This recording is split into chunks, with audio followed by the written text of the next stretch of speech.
ఇప్పుడు nomination process గురించి start చేయమన్నాడు బిగ్ బాస్. ఆయిషాని స్టార్ట్ చేయమన్నాడు, ఎందుకంటే తన దగ్గరే కాబట్టి ఇప్పుడు డైరెక్ట్ నామినేషన్ చేసే కార్డు ఉంది. సో ఇంకా తను నామినేషన్ ప్రాసెస్ స్టార్ట్ చేస్తుంది. తన డైరెక్ట్ నామినేషన్ చేసే కార్డుతో డైరెక్ట్ రీతోని నామినేషన్ చేస్తుంది, లైక్ ఫోమ్ పోస్తుంది మొహానికి.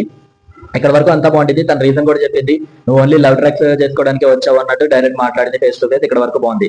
బట్ తను చేసిన ఓవర్ యాక్షన్ ఏదైతే ఉందో అది మాత్రం చెప్తున్నా, నైట్ ఎపిసోడ్ చూసే వాళ్ళకి పిచ్చి లేస్తుంది. ఒక్కదానికే ఆయిషా వెళ్ళి రీతుకి ఫోన్ పోసింది.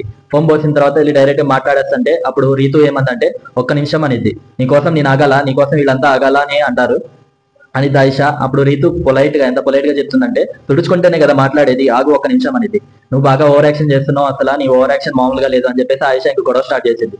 అసలు అక్కడ గొడవ చేయాల్సిన పాయింటే కాదు అది, కావాలని అంటే ఓవర్ యాక్షన్, నువ్వు బాగా ఓవర్ యాక్షన్ చేస్తున్నావు 6 weeks అంది. మేము వచ్చిన 1 week నుంచి ఏమో చేసే ఓవర్ యాక్షన్ ఇప్పుడు ఎవరు తట్టుకోలేకపోతున్నారు. ఏమో 10 times మోర్ దెన్ రీతు చేసింది, అంటే రీతు చేసిన దానికంటే 10 times ఎక్కువే చేసింది ఇప్పుడు దాకా. అండ్ దివ్య వచ్చేసి నామినేషన్ ఎవరైనా చేస్తుందంటే మెయిన్ గా సాయిని చేస్తుంది. ఇప్పుడు సెకండ్ ప్రోమోలో చూసాం మనం, సాయిని ఆ రీజన్ చెప్పింది ఓకే. అండ్ సాయి కూడా కొంచెం ఇప్పుడు మాట్లాడాడు, ఇప్పుడు దాకా ఎప్పుడు మాట్లాడలేదు బయట, అంటే ఇంత సీరియస్ గా ఇప్పుడు దాకా వైల్డ్ కార్డ్స్ ఎవరు బాయ్స్ అయితే ఇప్పుడు సాయి ఫస్ట్ టైం సీరియస్ అవ్వడం నామినేషన్ ప్రాసెస్ లో. అండ్ నెక్స్ట్ సాయి అయిపోయిన తర్వాత మళ్ళీ ఇంకా ఆయిషాని కూడా నామినేషన్ చేసింది దివ్య. ఎందుకంటే ఆయిషా ఒక స్టేట్మెంట్ పాస్ చేసింది, నువ్వు నెక్స్ట్ వీక్ ఉంటే చూసి మాట్లాడుకుందాం అని చెప్పేసి చపాతీ ఇన్సిడెంట్ లో మాట్లాడింది. అంటే తనకి ఎంత ఓవర్ యాక్షన్ అర్థమవుతుంది, ఎందుకంటే తను ఉండదు, ఇప్పుడు వెళ్ళిపోతుంది, సో ఇంకా మాట్లాడాల్సిన అవసరం లేదు అని చెప్పేసి అనుకుంది. ఇప్పుడు దివ్య ఉంది కాబట్టి ఈ టాపిక్ బయటకు వచ్చింది, లేకపోతే ఇప్పుడు దివ్య వెళ్ళిపోయి ఉంటే ఈ టాపిక్ బయటకు వచ్చేది కాదు. హోప్ ఈ వీక్ ఎవరు వెళ్ళిపోతారో. అరే నీ అబ్బా.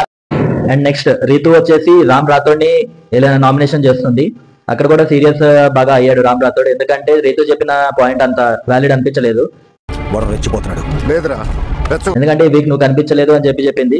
మాక్సిమం అంటే తను అక్కడ ఫేస్ టు ఫేస్ చూస్తుంది కాబట్టి అలా చెప్పకూడదు, బట్ మనం అయితే చెప్పొచ్చు, ఎందుకంటే ఈ వీక్ అసలు అది రామ్ రాథోడ్ అసలు కనిపించలేదు.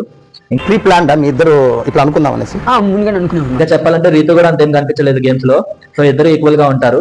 రీతు చెప్పకుండా వేరే వాళ్ళు, ఇమాన్యువల్ ఇలాంటి వాళ్ళు చెప్పుంటే ఆ పాయింట్ వ్యాలిడ్ గా ఉండేది నేను అనుకుంటున్నాను. మీరేమనుకుంటున్నారో కింద కామెంట్ చేయండి. అండ్ రమ్యకి ఇమాన్యువల్ ఎందుకు ఇచ్చారో నాకైతే అర్థం కావట్లేదు, కానీ వెళ్ళి తనుజని నామినేట్ చేసింది, ఎందుకంటే తనుజని ఫేక్ అంది. నీకేదో కిరికిరి పంచాయతీ పెట్టాను సార్ కోరుకున్నట్టున్నది, అదేం జరగదు, నువ్వు దురాశపడకు, ఊకోక సార్, నీ ఉద్దేశం నాకు అర్థం. అసలు తనుజని ఫేక్ అంటాం నాకేమో అర్థం కాలేదు. చాలా వర్డ్స్ మధ్యలో చేంజ్ అయ్యాయి వాళ్ళిద్దరికి. లాస్ట్ లో ఇంకా నువ్వు అందరిని పంపించడానికి వచ్చావు, దేవతవి నువ్వు అంటే, అవును నేను దేవతని, వచ్చి దర్శనం చేసుకో అని చెప్పేసి ప్రోమో కట్ కూడా చేశారు. కానీ తర్వాత తనుజ వచ్చేసి రమ్య నామినేషన్ చేస్తుంది, ఎందుకంటే రమ్య మాట్లాడిన మాటలు తప్పు కాబట్టి, ఎలిగేషన్స్ వేసింది కాబట్టి అదే పాయింట్ చెప్పి తను నన్ను నామినేట్ చేస్తుంది. కలుపుకుంటా పప్పు ఎందుకంటే అంత ఓవర్ యాక్షన్ చెప్పు. అండ్ తర్వాత కళ్యాణ్ వచ్చేసి ఇక్కడ భయపడ్డాడు, ఎందుకంటే రమ్య నామినేషన్ చేయడు, రమ్య నామినేషన్ చేయకుండా శ్రీనివాసన్ నామినేట్ చేస్తాడు. ఇక్కడ అందరూ షాక్ అయిపోయారు, ఎందుకంటే నిన్న కళ్యాణ్ని తనుజాని ఇద్దరిని కూర్చోబెట్టి కూడా చూపించారు వీడియో, అక్కడ క్లారిటీగా రమ్యదే తప్పని చెప్పేసి అందరూ ఒప్పుకున్నారు. బట్ కాకపోతే అక్కడ ఏమైందంటే కళ్యాణ్ ఏదో రీజన్ చెప్పినప్పుడు అందరూ థమ్స్ డౌన్ ఇచ్చారు కాబట్టి తను నెగిటివ్ అయ్యాడేమో అని అనుకుని భయపడ్డాడు కళ్యాణ్ నువ్వు అలా భయపడకు, నీ ఓన్ గేమ్ నువ్వు వాడు, నువ్వే గెలుస్తావు అని చెప్పేసి నెక్స్ట్ వీక్ ఎవరు చెప్తారో చూడాలి. ఇంకా వీళ్ళిద్దరు రీజన్స్ అలా ఉన్నాయి. అండ్ ఓవరాల్ గా నామినేషన్స్ లో ఉన్న వాళ్ళని ఎవరెవరో చూద్దాం ఇప్పుడు. అండ్ మెయిన్స్ లో మొత్తం అయితే 9 members ఉండాలి, బట్ కెప్టెన్స్ ఇద్దరు కలిసి ఆయిషాని సేవ్ చేశారు, సో టోటల్ 8 members ఉన్నారు. First 1 Tanuja, second Kalyan, third Ramya, fourth Rithu, 5 Ram Rathod, 6 Divya, 7 Kalyan కాదు సారీ ఇక్కడ శ్రీనివాస్, అండ్ 8 వచ్చేసి సంజన గారు. వీళ్ళు 8 మంది అయితే ఇప్పుడు నామినేషన్స్ లో ఉన్నారు. ఈ నామినేషన్స్ లో ఈ వీక్ గట్టిగా అనుకోండి రమ్య గారు వెళ్ళిపోవాలి, గట్టిగా అనుకోండి రమ్య గారు వెళ్ళిపోవాలి, ఫిక్స్.